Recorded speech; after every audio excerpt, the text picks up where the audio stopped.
Për fillimin e implementimit të projektit që në total ka vlerën prej 18.400.000 eurosh, u vendosën rrethojat në vikend. Punimet për ndërtimin e sheshit George Bush në Prishtinë, të cilat parashihen të zgjasin një vit, do të përfshin hapësirën prej katedrales Nëna Terez deri te sheshi Zahir Pajaziti. Por përfaqësues të opozitës në Prishtinë ndërtimin e këtij sheshi e quajtën si të dyshemt.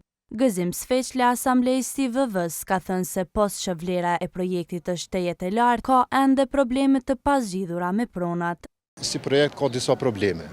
Ka probleme pronësore. Me sa kemi në informacion, një pjesë e pronës është pjesë shoqërore, që i bjen që nuk është pronë komunale, dërsa ka dhe pronë të Radio Prishtinës, nëse nuk gabohem, ose institucioneve të tjera, që do të thotë se është po fillon një projekt pa u sqaruar pronësia e që rrjedhimisht pastaj do të lindin pasoja juridike dhe kjo çështje do të shkojë nëpër gjykata.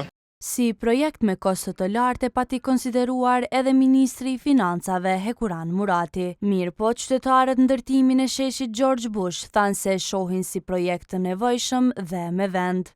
E vetë kryetari Përparim Rama pati deklaruar se ideja e këtij projekti është të lehtësojë jetën e qytetarëve, mirë po dhe të ndikojë në zgjidhjen e kaosit në komunikacion. Ideja është që këto sheshe të jenë të qasshme, të sigurta për secilën moshë, prej fëmijëve deri tek të moshuarit, e po ashtu edhe në aspektin e funksionit të ofrojnë edhe mundësi për galeri, për artist, për performanca, për aspekte komerciale tjera që e krijojnë një jetë të re, një Prishtinë të transformuar.